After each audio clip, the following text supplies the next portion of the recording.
ನಮಸ್ಕಾರ. ರಿವ್ಯೂ ಚಾನಲ್ಗೆ ಸ್ವಾಗತ. ನಾನು ಸೌಖ್ಯ ಗಾಂವ್ಕರ್. ಯತ್ನಾಳ್ ಒಬ್ಬರೇ ಅಲ್ಲ, ಯತ್ನಾಳ್ ಜೊತೆ ನಿಲ್ತೀವಿ ಅಂತ ಘೋಷಿಸಿದವ್ರಿಗೂ ಈಗ ಹೈಕಮಾಂಡಿಂದ ಶಾಕ್. ಐವರಿಗೆ ಕಾದಿದೆಯಾ ಆಘಾತ.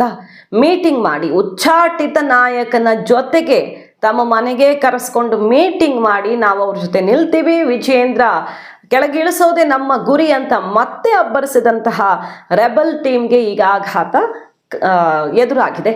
ಮತ್ತೊಂದು ಕಡೆ BL ಸಂತೋಷ್ ಕೂಡ ಯತ್ನಾಳ್ಗೆ ಶಾಕ್ ಕೊಟ್ರ. ವೆರಿ ಇಂಟ್ರೆಸ್ಟಿಂಗ್ ರಿಪೋರ್ಟ್ ಒಂದನ್ನು ನಿಮ್ಮ ಮುಂದೆ ಇಡ್ತಾ ಇದೀವಿ. ಮಿಸ್ ಮಾಡದೆ ನಮ್ಮ ಚಾನಲ್ನ ಸಬ್ಸ್ಕ್ರೈಬ್ ಮಾಡಿ, ನಿಮ್ಮ ಅಭಿಪ್ರಾಯ ಕಮೆಂಟ್ ಮಾಡಿ ತಿಳಿಸಿ. ಎಸ್ ವೀಕ್ಷಕರೇ, ನೋಡ್ತಾ ಇದ್ದೀವಿ ನಾವು ಉಚ್ಚಾಟನೆಯ ಬಳಿಕವೂ ಯತ್ನಾಳ್ ಬಹಳ ಆರಾಮಾಗಿದ್ದಾರೆ, ತುಂಬಾ ಚೆನ್ನಾಗಿದ್ದಾರೆ ಅನ್ನುವಂಥ ಮಾತುಗಳನ್ನಾಡಿದ್ರು. ನಮ್ಮ ಹೋರಾಟ ವಿಜಯೇಂದ್ರ ವಿರುದ್ಧ, ವಿಜಯೇಂದ್ರ ಇಳಿಸಬೇಕು ಅನ್ನುವಂಥ ಹೋರಾಟ ಮುಂದುವರಿಯುತ್ತೆ. ಇದಕ್ಕೆ ನಾವು ಬದ್ಧರಾಗಿರ್ತೀವಿ. ಉಚ್ಚಾಟನೆ ಆದೇಶವನ್ನು ವಾಪಸ್ ತಗೊಳ್ಳೋ ರೀತಿಯಲ್ಲಿ ನಾವೆಲ್ಲ ಪ್ರಯತ್ನ ಮಾಡ್ತೀವಿ ಅನ್ನುವಂಥ ಘೋಷಣೆಯನ್ನು ಮೊಳಗಿಸಿದ್ರು ರೆಬಲ್ ಟೀಮ್ ಮೀಟಿಂಗ್ ಮಾಡುವ ಮೂಲಕ. ಉಚ್ಚಾಟಿತರ ಜೊತೆಗೆ ಬಹಿರಂಗವಾಗಿ ಮಾತನಾಡೋದನ್ನೇ ಹೈಕಮಾಂಡ್ ಸಹಿಸಲ್ಲ, ಅಂಥದ್ರಲ್ಲಿ ಮೀಟಿಂಗ್ ಮಾಡಿ ಸೆಡ್ಡು ಹೊಡಿತಾರೆ ಅಂದ್ರೆ ಇದು ಬಹಳ ಆಘಾತಕಾರಿಯಾಗತ್ತೆ. ಪಕ್ಷದಲ್ಲಿ ಇದು ಮುಂದುವರಿತಾ ಹೋದ್ರೆ ಚಟುವಟಿಕೆ. ಇದರ ರಿಪೋರ್ಟ್ ಅನ್ನ ಈಗ ಹೈಕಮಾಂಡ್ ತಗೊಂಡಿದೆ.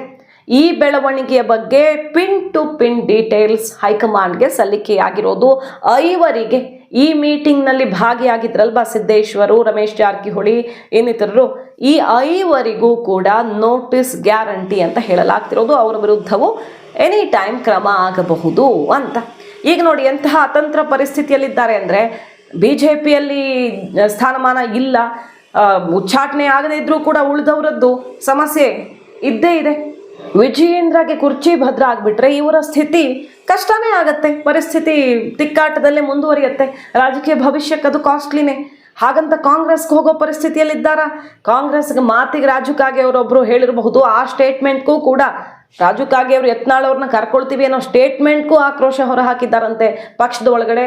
ಈ ಲೀಡರ್ಸ್ನ, ರೆಬಲ್ ಲೀಡರ್ಸ್ನ ಕಾಂಗ್ರೆಸ್ಗೆ ಸೇರಿಸ್ಕೊಳ್ಳುವಂಥ ಮಾತೇ ಇಲ್ಲ. ಅವ್ರಿಗೆ ಬಾಗಿಲು ಬಂದ್, ಯಾರೂ ಕೂಡ ಕಾಂಗ್ರೆಸ್ ಸೇರೋದಕ್ಕೆ ಸಾಧ್ಯ ಇಲ್ಲ ಅಂತ. ಇನ್ನು ಯತ್ನಾಳ್ ಅವ್ರಿಗಂತೂ ಅದು ಸೂಟು ಆಗಲ್ಲ ಬಿಡಿ. ಹೀಗಿರುವಾಗ ಪಕ್ಷಗಳಲ್ಲಂತೂ ಜಾಗ ಇಲ್ಲ. ಹೊರಗಡೆ ಬಂದರೆ ಅಲ್ಲೂ ಕೂಡ ಅಸ್ತಿತ್ವದ ವಿಷಯವಾಗಿ ಪರಿಣಮಿಸಿದೆ. ಸೊ ಎಲ್ಲರೂ ಈಗ ಕೈ ಬಿಟ್ಟು ಅತಂತ್ರ ಪರಿಸ್ಥಿತಿಯಲ್ಲಿದ್ದಾರೆ ಯತ್ನಾಳ್ ಆ್ಯಂಡ್ ಟೀಮ್.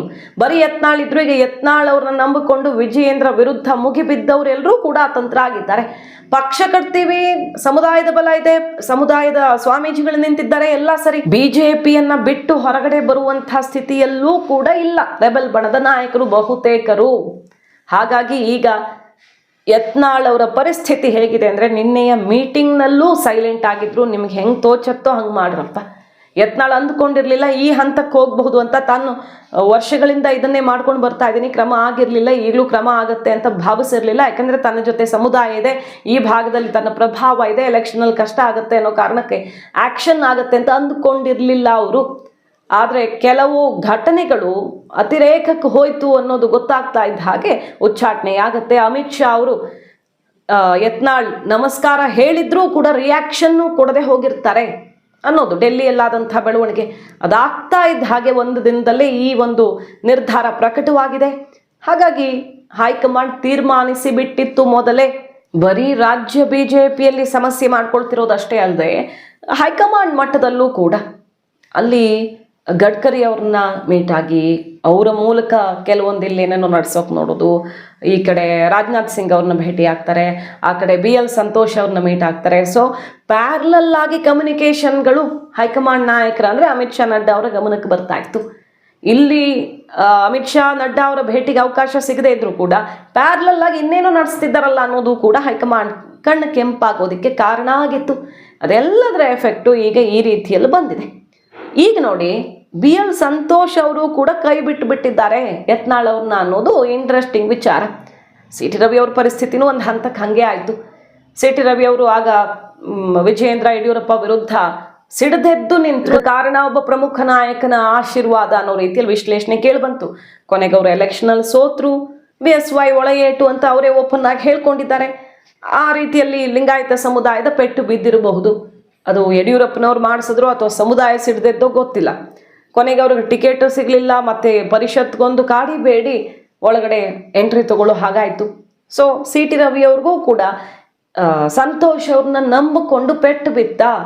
ಬಹಳ ದೊಡ್ಡ ಲಾಸ್ ಮಾಡ್ಕೊಂಡ್ರ, ಸಚಿವ ಸ್ಥಾನ ಬಿಟ್ಟು ಅವರಲ್ಲಿ ಹೋಗಿ ಇಲ್ಲಿ ಬಂದು ದೊಡ್ಡ ಸಮಸ್ಯೆಯನ್ನೇ ತಂದುಕೊಂಡ್ರ ಅನ್ನೋ ರೀತಿಯಲ್ಲಿ ಚರ್ಚೆ ಒಂದು ಉಳ್ಕೊಂಡಿದೆ ಅಲ್ವಾ ಸಿ ಟಿ ರವಿ ಅವ್ರ ವಿಚಾರದಲ್ಲಿ. ಇದೇ ರೀತಿಯಲ್ಲಿ ಯತ್ನಾಳ್ ಅವ್ರಿಗೆ 2ನೇ ಬಾರಿ ನೋಟಿಸ್ ಬಂತಲ್ಲ ಮೊನ್ನೆ, ಹೈಕಮಾಂಡ್ ಶಿಸ್ತು ಸಮಿತಿಯವರ ಉತ್ತರಕ್ಕೆ ಸಮಾಧಾನ ಪಟ್ಟುಕೊಳ್ಳಿಲ್ಲ, ಅದನ್ನು ಪೆಂಡಿಂಗಲ್ಲಿ ಇಡ್ಲಾಯ್ತು, ಆ ಉತ್ತರವನ್ನೇ ಸಸ್ಪೆನ್ಷನಲ್ಲಿ ಇಡ್ಲಾಯ್ತಲ್ವಾ. ಆ ನೋಟಿಸ್ ಬಂದಾಗ ಯತ್ನಾಳ್ ಅವರು ಸಂತೋಷ್ ಅವ್ರನ್ನ ಕಾಂಟ್ಯಾಕ್ಟ್ ಮಾಡಿದರೆ ಆಗಲೇ ಯತ್ನಾಳ್ ಅವ್ರ ವಿಚಾರದಲ್ಲಿ ತಲೆ ಕೆಡಿಸ್ಕೊಳ್ಳೋದು ಬಿಟ್ಟಿದ್ರು ಸಂತೋಷ್ ಅವರು ಅಂತಲೇ ಹೇಳಲಾಗ್ತಾ ಇದೆ.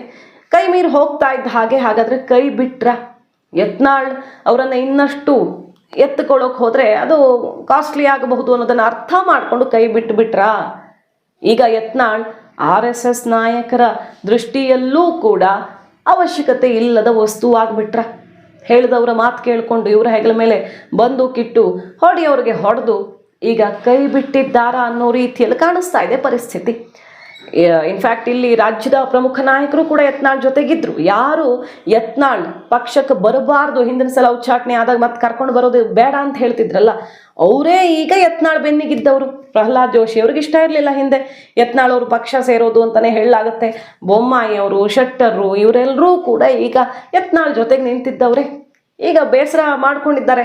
ಸೋಮಣ್ಣವರಿಂದ ಹಿಡಿದು ಸೀನಿಯರ್ಸ್ ಎಲ್ಲ ಯತ್ನಾಳ್ ಉಚ್ಚಾಟನೆ ಬೇಸರ ತಂದಿದೆ. ಆದರೆ ಏನೂ ಮಾಡೋ ಪರಿಸ್ಥಿತಿಯಲ್ಲಿಲ್ಲ.